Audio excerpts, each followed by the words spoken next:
que a gente falava no primeiro bimestre foi tudo relacionado ao rim, né? Hoje, então, a gente vai começar tudo aquilo que é relacionado à função do trato gastrointestinal, tá? E aí, olha só, o trato gastrointestinal, a gente vai pensar nele como um tubo que tem início e tem fim. O início do trato gastrointestinal é a boca, final, o ânus, tá? E dentro desse tubo vai acontecer uma série de coisas para que ele exerça a função dele. Qual que é a função dele? Absorver nutrientes, tá? A função do trato gastrointestinal é a absorção de nutrientes para que a gente possa nos sustentar, para que as nossas células tenham energia, tenham condições de fazer o metabolismo delas, tá joia? Então, a gente vai ver que tem uma série de eventos que ocorrem dentro desse trato gastrointestinal. E existe uma lei. Volta ali. Função do trato gastrointestinal que você falou primeiro era... de absorção de nutrientes. Foi mesmo. Sim, obrigada. E existe uma lei desse trato gastrointestinal, que ele tem uma direção única, do início ao fim, ou seja, da boca ao ânus, e que não existe retorno. Ou seja, o alimento, quando ele vai passar no trato gastrointestinal, esse caminho é unidirecional. Todo retorno que tiver é patológico, tá? Então, um refluxo é patológico, um vômito é patológico, tudo bem? E a gente começa hoje aqui entendendo esse trato gastrointestinal do início ao fim, ao longo das aulas, né? E todos os eventos que acontecem aí. A gente vai ver as glândulas anexas a esse trato gastrointestinal ao longo das aulas e a gente vai caminhar aí dentro desse trato gastrointestinal. Então, ó, tudo começa na cavidade oral. Ontem a gente até falou um pouquinho, né, de algumas estruturas que tem ali.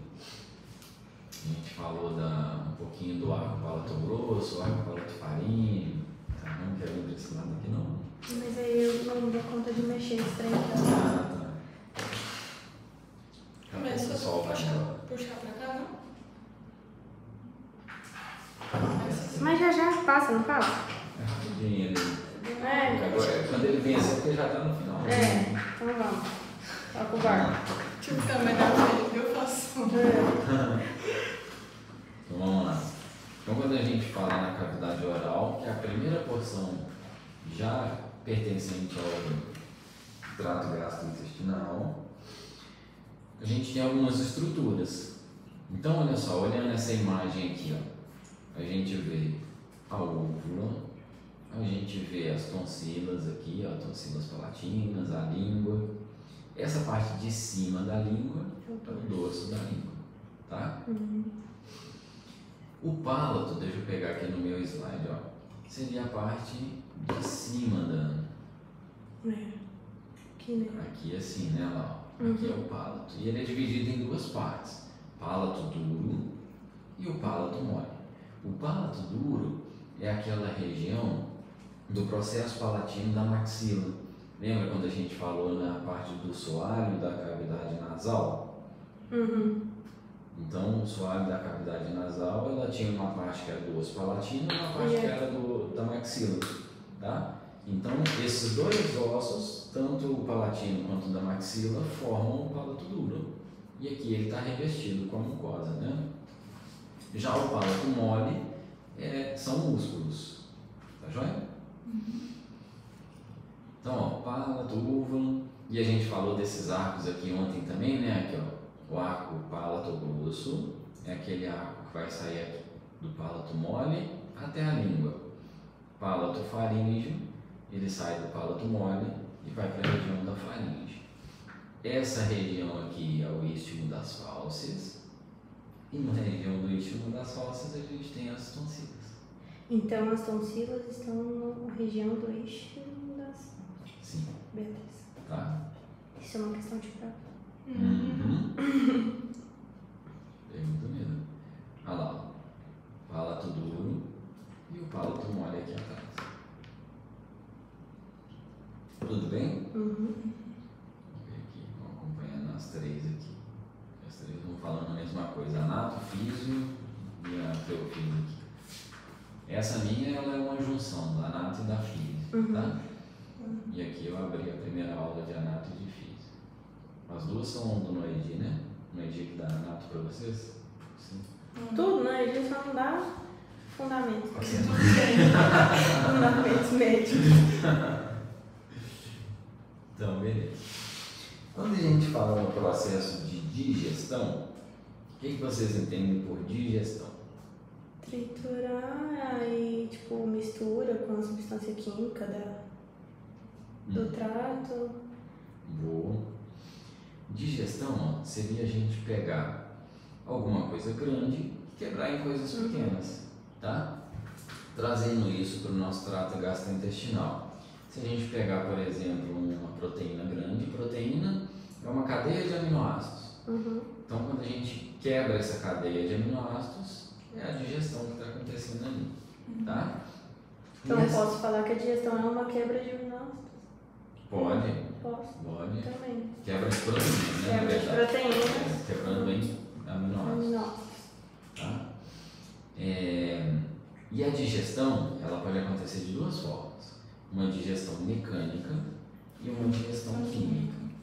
A digestão mecânica, quem vai fazer vão ser os dentes, tá? E a digestão química, as enzimas. E quando a gente pensa aqui, então, na primeira parte, que a gente está falando, que é a parte da boca, a boca, ela tem algumas estruturas importantes. Primeiro, o dente, que a gente já falou, que vai fazer a digestão mecânica. E outra estrutura muito importante são as glândulas salivares. A gente tem inúmeras glândulas salivares menores, chamadas de glândulas salivares menores, tá? Elas estão em toda a boca. Só que a gente tem três pares importantes, que são as glândulas salivares maiores, que é a glândula parótida, ela está nessa região aqui assim, ó, chama ramo da mandíbula, isso aqui, ó. Tá? Então ela está nessa região parótida. A gente tem a submandibular, ela está na parte inferior da mandíbula aqui atrás, e a sublingual aqui na frente, tá? A função delas, produção de saliva. E a saliva, ela tem grandes importâncias. Quando a gente fala ali do alimento que a gente está triturando na boca, a primeira função da saliva é lubrificar aquele alimento.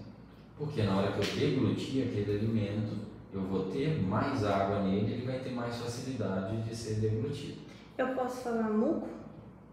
Ou tem que ser saliva? Então, nunca vi a saliva com... Tá, Ele tá. chegou a usar esse termo? Então, a eu saliva? precisava do meu iPad pra mim ver, mas eu não lembro. Eu não lembro dele falar saliva, mas tudo bem. Depois você olha, vai ver se ele chama de muco. Tá? Aí quando a gente já fala das glândulas que tem no esôfago, aí no já é estômago, aí muco. já chama de muco. A saliva em si eu não lembro de ter visto em nenhum lugar como muco. Tá. Mas confere para ver se ele chama. No slide, você tá no qual slide? No dele ou no seu? Esse aqui é o dele, ó. Vamos tá. ver se aqui ele põe o ar, mas aqui Não, é só a nata. essa aqui, né? Ó. Línguas, perfis da língua por papilas. Lá na neuro a gente falou dessas papilas, né? As papilas gustativas que tem. Não, aí não fala das Aqui os dentes, anexos bucais. Vamos ver aqui. 3 glândulas, dança sobre saliva. Produto saliva. Saliva mesmo. Tá. Então, beleza. Então, as três maiores parótidas submandibular e sublingual. Região oral, então, saliva. As glândulas, produção de saliva. Beleza. Uma função da saliva, então, lubrificar. A outra função é ajudar a manter o pH ideal. Porque a saliva, ela tem bicarbonato. Tá? Então, na hora que a gente vai se alimentar, a tendência é que o pH da boca diminua. Ele fique mais ácido. E a saliva, ela tem um efeito tampão de trazer esse pH de novo ao pH neutro. Tá joia? por causa do bicarbonato que tem na saliva, é o principal componente que vai ajudar a fazer esse efeito também. Isso após a refeição.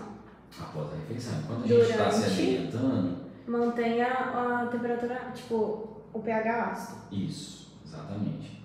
Tá? Tudo bem? Uhum.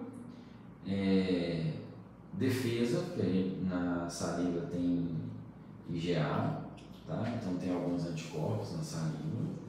Vamos fazer ali uma defesa primária. Devido às tonsilas aqui? Como que é o nome? Das tonsilas palatinas. Das bolinhas ou não? Não. Esse IgA não chega pelas tonsilas. Porque a saliva, ela é um filtrado do sangue, tá? Então, o que as tonsilas vão fazer é uma defesa também, mas aí esse IgA vem através do filtrado mesmo do sangue. Tá joia? Aí a gente teria que pensar, por exemplo, esse IgA chegar na cavidade bucal, se ele viesse da saliva, ele teria que vir contra o que o trato gastrointestinal faz, aí não, né? não daria. Tá? E outra, a própria digestão. Então, nesse caso aqui, a digestão química, através da lipase salivar e da amilase salivar. Então, digestão de lipídio e de amido já começa na boca. Tá joia? E aí tem um detalhe para essas duas enzimas aqui, ó. Elas só trabalham em meio neutro. Então, quando a amilase salivar e a lipase salivar elas chegam lá no estômago, elas vão ser inativadas. Tá joia? Por causa do pH ideal para elas trabalharem, né? Fazer a função dela. Ele falou de reflexo da mastigação? Você lembra, Dani? Sim. Falou? Então tá. Então vamos lá. É tranquilo também. Como que a gente mastiga? Normalmente a gente imagina a mastigação como um ato voluntário.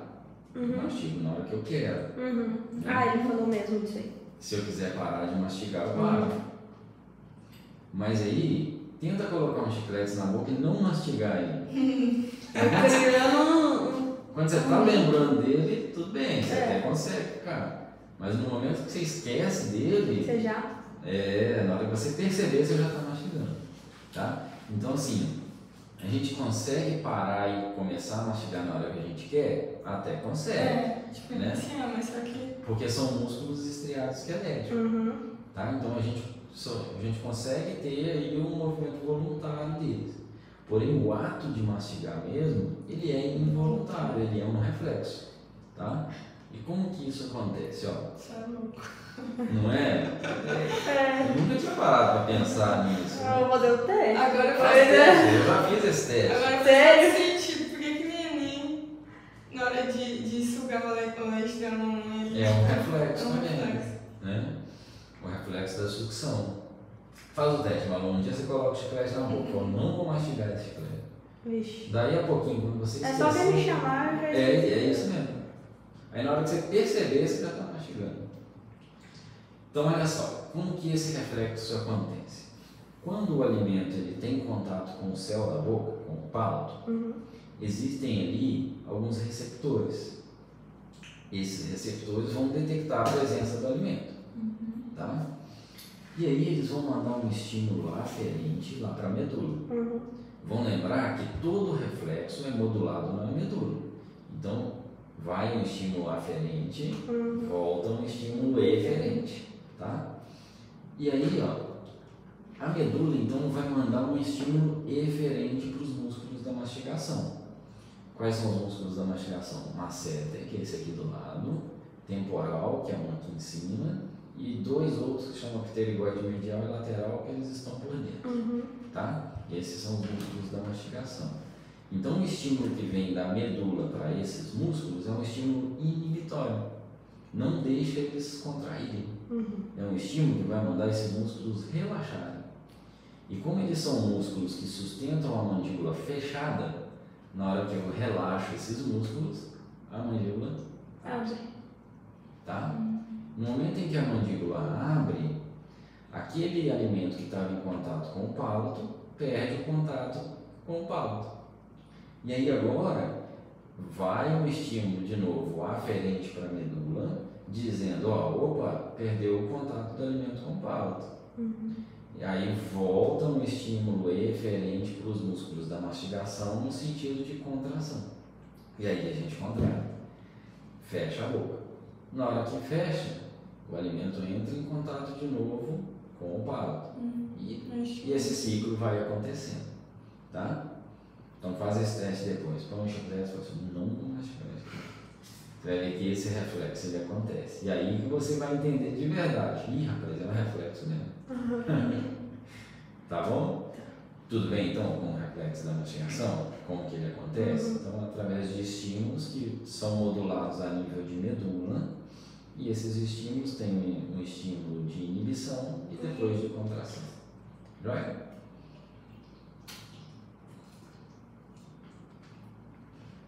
Fases da deglutição. Então tá. Então a gente colocou um alimento na boca. Tá ali mastigando. E aí a gente vai deglutir esse alimento. E aí é interessante que a primeira etapa da deglutição ela é voluntária. Por quê? Diferente da mastigação, que ele vai ser um reflexo, o momento de engolir, eu vou decidir se eu quiser mastigar mais aquele alimento ou não. Lembrando que a gente tem um funil lá atrás, que é o estímulo das fauces. Então, assim, a gente não percebe, mas a gente consegue detectar o tamanho do alimento. Falou, opa, agora eu já consigo engolir esse alimento. Quando essa percepção falha, a gente tenta engolir e não desceu. Vamos voltar ele aqui e vamos mastigar um pouco mais. Tá? Então a primeira fase da deglutição ela é voluntária. E aí a língua ela vai fazer um movimento no sentido de ir para cima e ir para trás. Então esse movimento da língua de ir para cima e para trás joga o alimento em direção à orofaringe. Beleza? Até aí é voluntário. Na hora que o alimento então passa o estímulo das fauces e chega lá na orofaringe, a partir daí já é movimento reflexo. Lembra os músculos da faringe? Nunca. Quais eram? É porque a gente também, eu só citei eles rápido ontem, eles entram na verdade agora aqui para falar deles, tá? Mas a faringe ela é composta por 3 músculos. Um chama constrictor superior, constrictor médio, constrictor inferior, tá? Então na hora que o alimento chega lá na orofaringe, esses músculos eles começam a fazer um movimento peristáltico, tá? E esse movimento no sentido de pegar o alimento que está na orofaringe e fazer com que esse alimento desça, tá? Então ele vai passar pelo laringofaringe e esôfago. Tudo bem? Então esse movimento ele é um movimento reflexo, tá joia? E aí esse alimento então sai da faringe e chega no esôfago. Vocês conseguem ter essa imagem na mente de onde está ali a divisão de esôfago, laringe, faringe? Consegue ter? Sim. Da epiglote, o movimento que a epiglote faz? Sim. Foi a última aula. Dá Mas pra vocês lembrar. conseguem ter? Dá pra lembrar? Mas se tiver um videozinho pra relembrar, eu acho que Vídeo não tem não.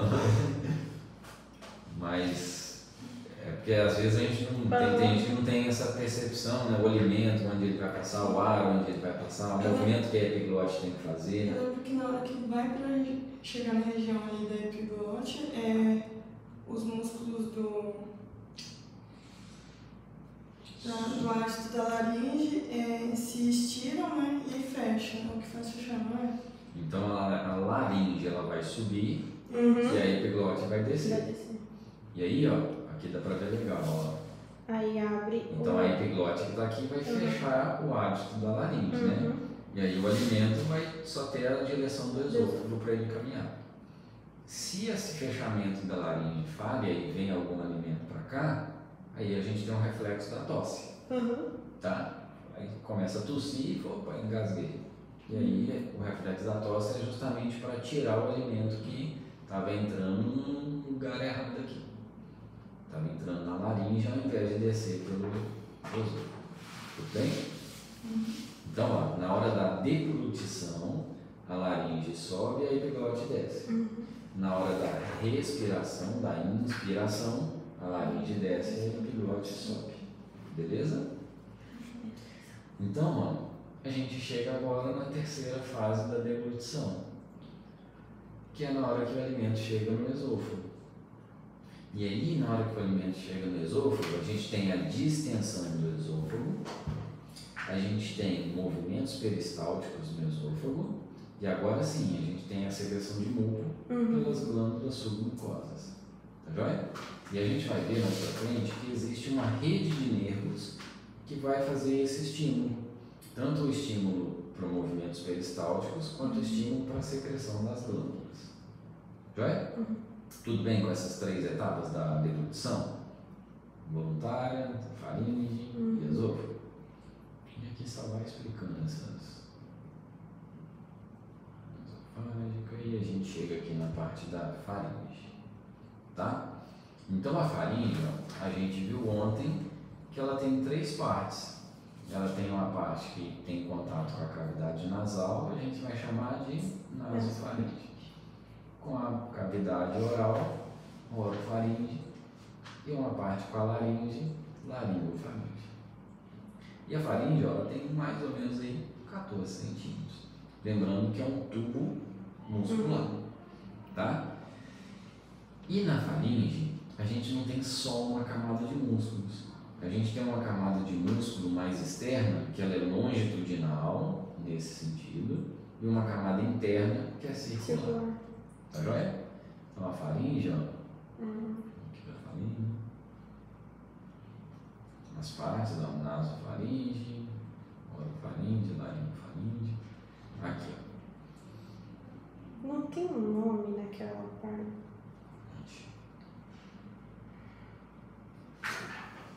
Aqui nessa bolinha. Aí. Aqui? É. Essa bolinha é o ático da laringe. Isso. Isso não? Aí lá em cima é as. No de cima ainda. Aqui? É. Os. Coanos ou É. coanos? Tá. Tem lugar que tá coando, tem lugar que tá coando. Tá. Eu tava vendo, tem que falar que é 2 orifícios, né? São dois aqui, ó. Separados professor. pelo septo, tá vendo? Eu não tava lembrando disso, porque, tipo assim, eu só lembro do corte sagital, aí eu pensei, Mas aí vamos por ter uma pergunta de prova, tipo, qual que é o que delimita, vamos por cavidade nasal e faringe, que a nasofaringe é, tipo, tem que falar, a descreva de 2 orifícios, que eu gosto. Tá. Se falar, tipo, um só... Mas será que você pôs geralzão, coanos? Tá certo também. Ultimamente nada tá certo. Nada tá certo. Nada tá certo ultimamente. Põe não. Ainda mais que ele pôs assim 2 Então, e bem negrito. Então vai lá, os 2 orifícios de coanos. Pronto. Separar pelo septo. Quer mais? Então tá. Desenho do lado. Ainda desenha. Quer que ponha os ossos do septo? Eu ponho também. Então vamos lá, faringe. Então aqui, maluco, falei aquela hora. Ó. Músculo constrictor superior, constrictor médio, constrictor inferior. Tá joia? Então a faringe é isso. O esfíncter superior você não falou? Vou falar agora, falando do esôfago aqui, ó. Aí, quando a gente termina essa parte da faringe, a gente vai chegar no esôfago, tá? O esôfago não deixa de ser uma continuação ali da faringe. Então, quando a gente fala de deglutição de um alimento, ele saiu da faringe e vai chegar no esôfago. E o esôfago, aí, ele começa através de um esfíncter, o esfíncter esofágico superior. Qual que é o detalhe desse esfíncter esofágico superior? Que ele é formado pelo músculo constritor inferior da faringe, tá? A parte circular do músculo constrictor inferior da faringe, ele está ligado, vai ter uma imagem, essa imagem aqui está melhor, ó. Ele está ligado na cartilagem da laringe. Então ele faz isso, eu tenho aqui a cartilagem da laringe e essa mão aqui é o músculo constrictor inferior da faringe. Então, para ele fechar o esfíncter esofágico superior, a contração dele faz isso. Como se aqui fosse a entrada do esôfago, quando ele contrai, ele fecha o esfíncter esofágico superior. Tem nome essa cartilagem? É a cartilagem cricoide. Cricoide. Deixa eu aumentar aqui. Aqui, ó. Ah, então é essa aí que foi da última aula. Eu vi isso daí lá, aí eu fiquei pensando, né, se era isso mesmo que eu tava pensando, mas aí eu não falei nada. Mas, Então, pode falar. porque ela é fechada, né, a cartilagem cricoide. Fechada no sentido de Ela é formar um circular, anel, né? isso, ela forma um anel. Exato. A tireoide é aberta. Exato, isso. A tireoide não tem a porção posterior dela. E a cricoide forma um anel. Perfeito. Então aqui, ó.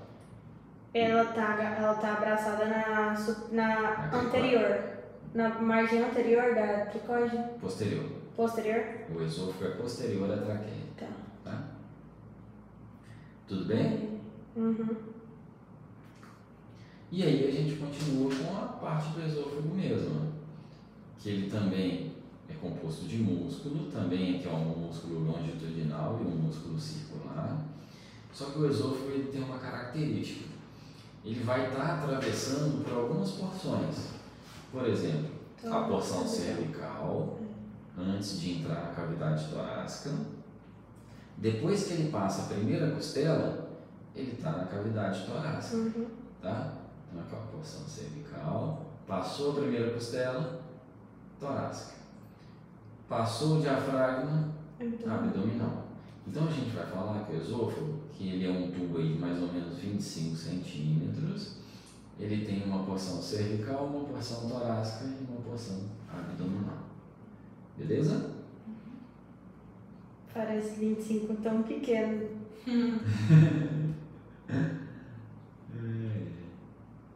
Beleza. Aqui, aqui que eu queria te mostrar aqui. Olha lá, ele está atrás da traqueia. Eu banhei agora. Ainda vai ser explicado sobre essa questão da função do músculo constritor inferior em relação ao processo, tipo, juntando todo o processo da deglutição até o ponto que ele age, contrai e relaxa. De falar dos plexos. Você fala? Não vou falar dos plexos, né? Mas eu falo assim. Não, acho que você entendeu. Não, deixa quieto. Não, agora você vai ter que explicar, porque eu também quero saber. Eu não entendi, assim. Não. Se não era como ele contrai, como não, ele tipo assim, por exemplo, igual. Vamos lá, é que eu tô tentando fazer o passo a passo de tudo. Deglutir. Então a língua sobe e vai para o posterior. Aí desceu, quando ela tá chegando ali em região da laringofaringe, o meu hábito da laringe vai contrair, tensionar, logo vai fechar minha epiglote. Aí meu bolo alimentar vai descer pelo esôfago. Na hora que ele desce pelo esôfago, a que momento que vai gerar esse processo do esfíncter? Do esfíncter esofágico superior? Na hora que esses músculos começam a fazer o movimento peristáltico para continuar descendo esse bolo alimentar, essa contração fecha o esfíncter esofágico superior.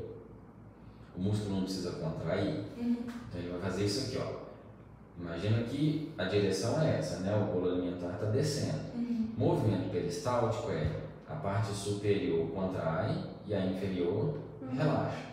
E isso vai acontecendo, ó. Vai contraindo a parte superior e relaxando a inferior.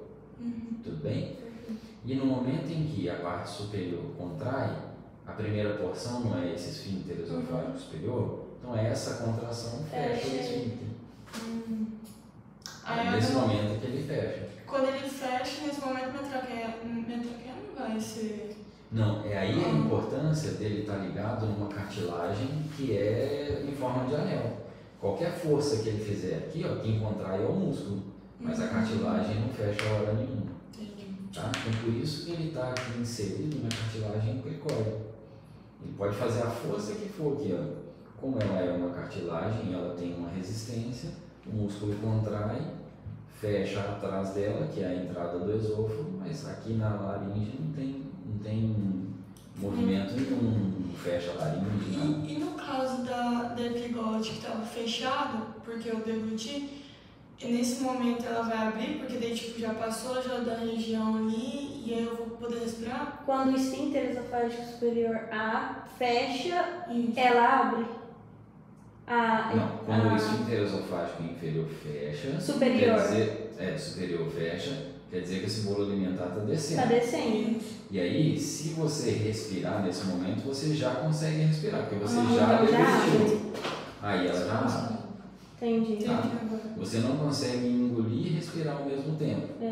Porque o bolo alimentar está passando nessa região e nesse momento justamente a epiglote está fechada.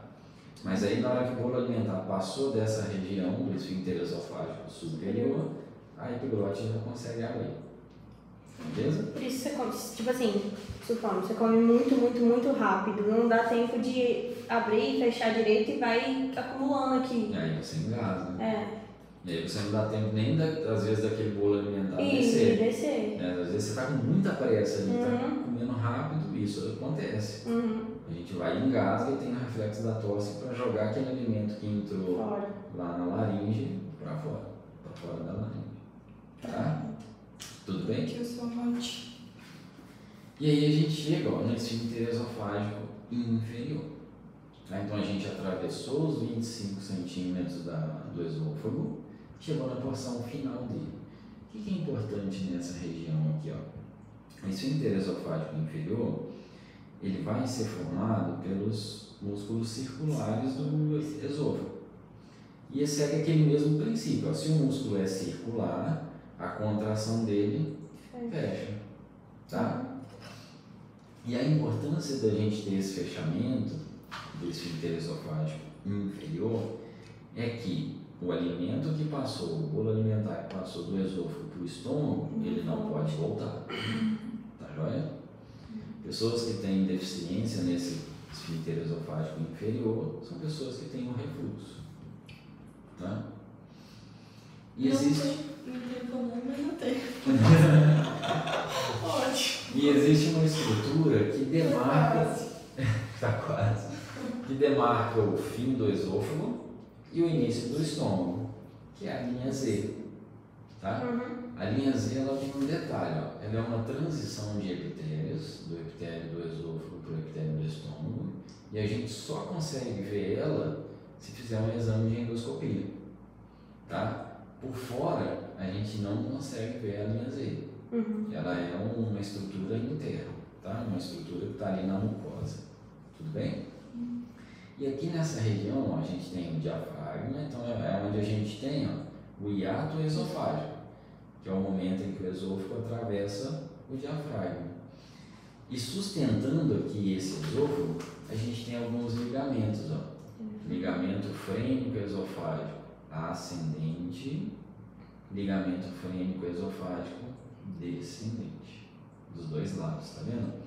E eles sustentam essa região toda aqui, para que esse esôfago mantenha-se nessa posição e de que o estômago mantenha-se na cavidade abdominal. Se existe uma falha, uma frouxidão desses ligamentos, o estômago ele pode subir para a cavidade torácica e a gente chama isso de hérnia de hiato. Dela aqui, tem uma foto dela aqui.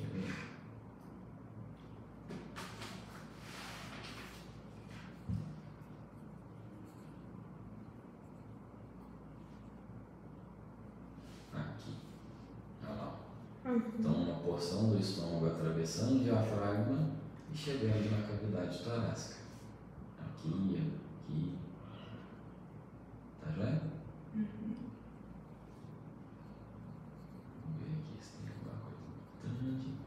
Lembrando que na camada submucosa a gente tem glândulas submucosas e a gente vai ver como que ocorre a ativação tanto dos movimentos peristálticos quanto dessas glândulas submucosas, tá?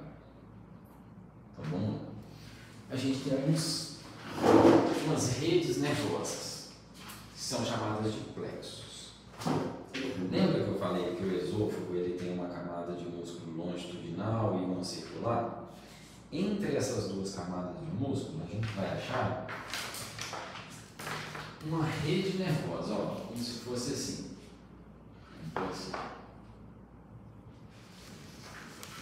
Aqui. Aqui são vários neurônios, ó. Meu Deus, coitada da Karina quando ela for ver esse vídeo.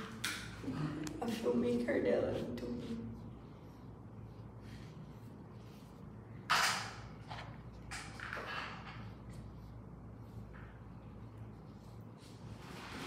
Nem respira. Então vamos lá. Entre as camadas musculares, a gente vai ter um plexo chamado de plexo mioentérico, tá? Ou plexo de Auerbach. O que é esse plexo? A gente tem componentes do sistema nervoso simpático. Vai ser igual na bexiga, né? Vai ser tipo a bexiga, mas tipo na bexiga mais ou menos. Mais ou menos. E o sistema nervoso parasimpático. Assim, se você pensar no sentido de que um vai estar ativado e o outro desativado, é nesse sentido, porque é tudo diferente de tudo que a gente via. Exatamente, é. Um contrário, eu acho. Isso. Só que aqui é diferente do que a gente via, por exemplo, no coração, né? Que o simpático ativava o coração, que a gente viu lá no primeiro bimestre. Aqui o simpático ele vai ter uma função inibitória. O parasimpático agora vai ter uma função excitatória. Tá joia? Ele falou os receptores que tem aqui? Não, mas se o senhor já quiser adiantar. Eu acho que já. Não tá, mas ele não falou ainda não. É assim, ó. Gente, alguém quer bolacha? Obrigado. Parasimpático ele vai atuar em receptores dos cardíacos do tipo 1 e o simpático receptores tipo beta 2. Então, ó, se ele é ímpar, ele é inibitório. Se a gente inibe um músculo, a gente relaxa ele. Então a gente está falando que isso aqui está atuando na musculatura lisa, né, que é o músculo liso do trato gastrointestinal. Beleza? Então esse aqui, ó, é o plexo mioentérico. É o mais externo. Oi? Mais externo. Mais externo. Ele está entre as camadas musculares. Tá? Então vamos supor, a Malu está comendo a bolacha. Ela deglutiu a bolacha. A bolacha chegou lá no esôfago dela, passou a faringe, chegou no esôfago. A distensão do esôfago vai estimular o sistema nervoso parasimpático. O sistema nervoso parasimpático vai liberar a acetilcolina, que vai atuar em receptores muscarínicos tipo 1. Se ele é ímpar, ele é excitatório. Se a gente está falando que está excitando um músculo, o músculo excitado vai contrair. Beleza? Então o movimento peristáltico começa assim. Ele é estimulado pela distensão do faringe, do esôfago, do estômago, tá? Em contrapartida, lembra que a porção inferior precisa relaxar? Então na porção inferior, quem que vai estar atuando? Simpático. O simpático. Então ele relaxa a porção inferior enquanto o parasimpático contrai a porção superior. Ele relaxa a porção inferior, simpático, enquanto o parasimpático contrai a superior. E assim vai se dando um movimento peristáltico. Tá? E aí, então é como se... Mas começa primeiro pelo simpático, relaxando. Porque precisa relaxar para passar. Tipo assim, no fundinho dá pra entender que tipo, quem começa tudo é o simpático. Entendi. É, mas aí pensa assim também, ó. O trato gastrointestinal, quando não tem um alimento, ele vai estar relaxado. Vai estar relaxado. Porque ele não fica colabado. Então, no momento em que esse alimento entra ali no trato gastrointestinal, passou o estímulo das falsas, vai chegar lá na faringe, aí a gente já começa a ter esses eventos. Mas é claro que precisa estar relaxado primeiro, para ele passar, e depois a gente começa a contrair a parte superior e vai empurrando ele. Tranquilo. Boa observação. Então, ó. Camada externa aqui é como se eu tivesse, vamos pensar no esôfago, né? Tá. Então eu tinha um músculo longitudinal e aqui eu tinha um músculo circular. Músculo longitudinal, músculo circular. Então o plexo mioentérico está entre essas duas camadas do esôfago. Tá? Para dentro aqui, ó, como se a luz do esôfago estivesse para cá, a gente vai ter a camada mucosa, submucosa. E na camada submucosa a gente tem várias glândulas, que vão ser glândulas secretoras de muco, tá? E aí o que acontece? Nessa região a gente também vai ter um plexo. Se ele está na camada submucosa, como é que chama esse plexo? Sistema nervoso entérico? Como? Não, pera. Tem um... Não sei. Se está na camada submucosa, plexo submucoso. Tá? Esses neurônios, eles têm uma conversa entre eles aqui, né? Não, só que lá não dá pra ver, né? Lá onde? Nas lâminas. Não consegue ver. Só vê o do músculo.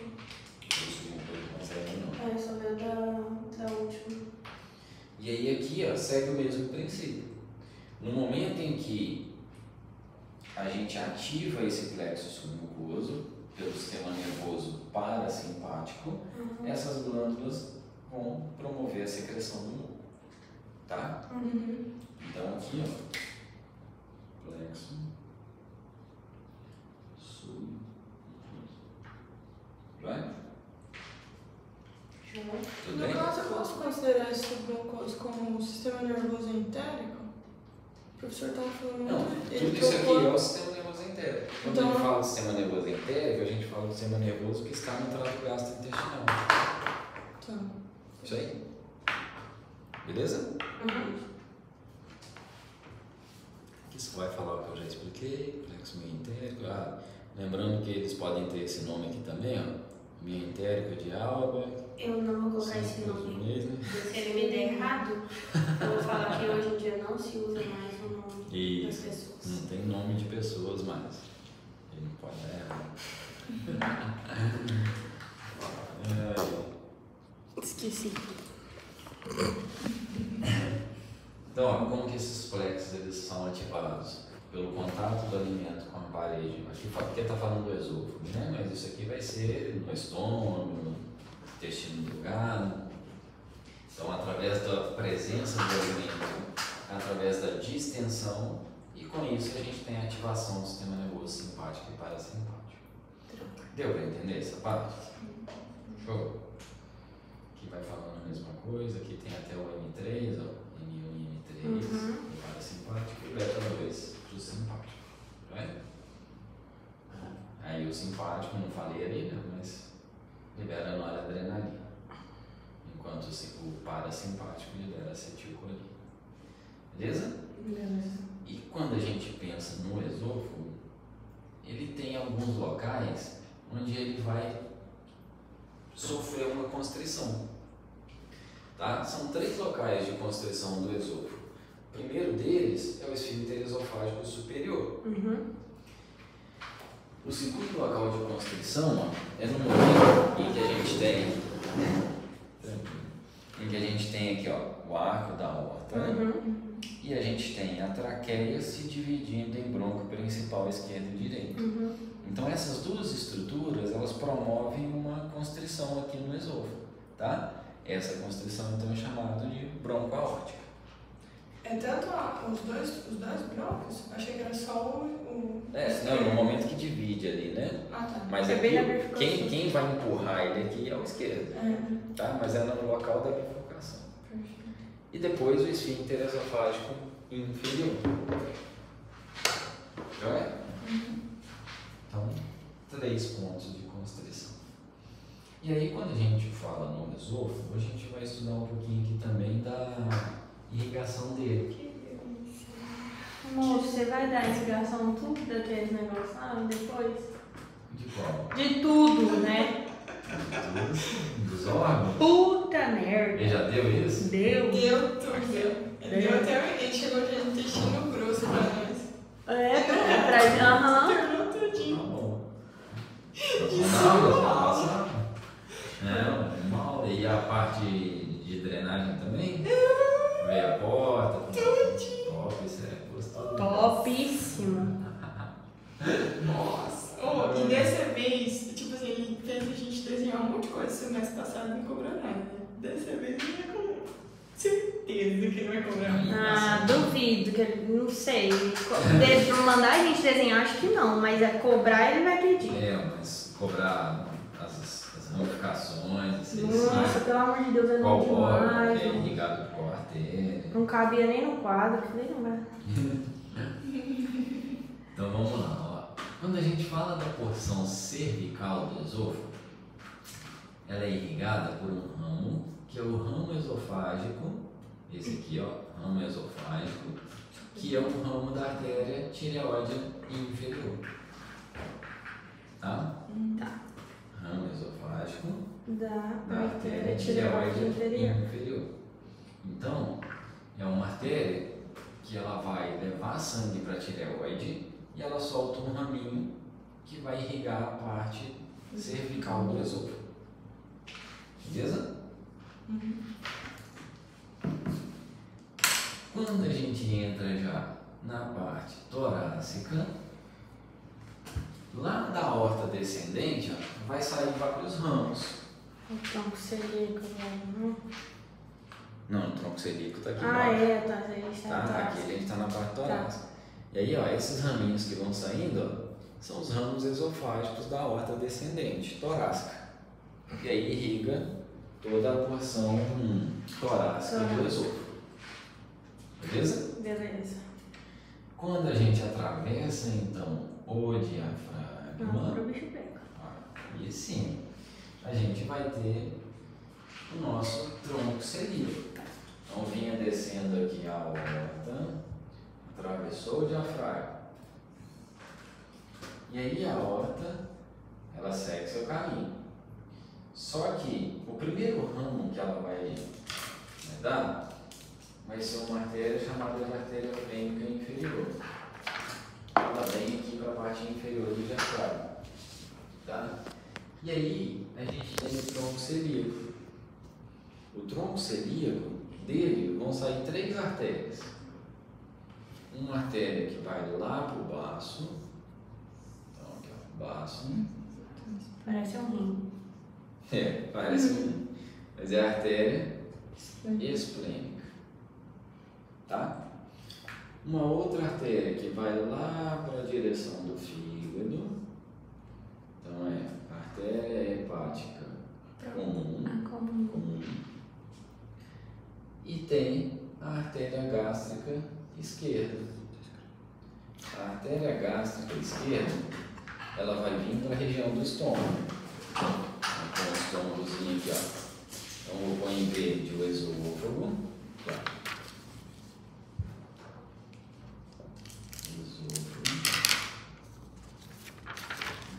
E o estômago.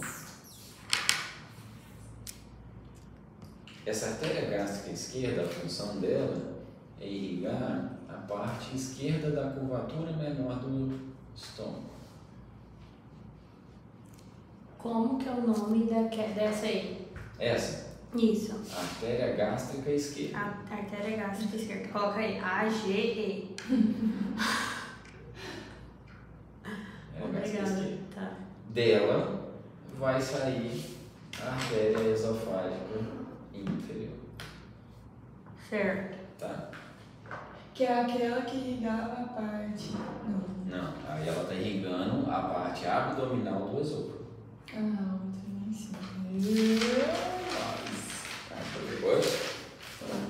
Foi. Mas aí. Foi. Beleza. Aí. Por que coloca ali, ó? Ramo esofágico da artéria gástrica esquerda. Não coloca inferior. Não, porque se você pegar só o nome dela. É só isso. Não. Aqui está falando que esse ramo é um ramo da artéria gástrica esquerda. Tranquilo. Qual que é o nome dessa artéria? Artéria esofágica inferior. Entendi. Tá? E aí ele está mostrando esse ramo. Então essa aqui, ó, artéria gástrica esquerda. É o raminho aqui saindo, que é o ramo da gástrica esquerda. Certo. Como que ela chama? Artéria esofágica inferior. Tá? Esofágica inferior, mas também pega o estômago, né? Não.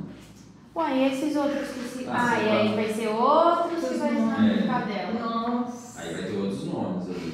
Principalmente pra cá, pra região do... Ele botou um nome só. Os atlas aparecem assim. Tudo bem até aqui? Então, ó, essa parte de artérias a gente está levando o sangue. Agora a gente vai drenar o sangue. Já. Calma aí, mas não deixa nem nós acostumar com o negócio. Aí já troca.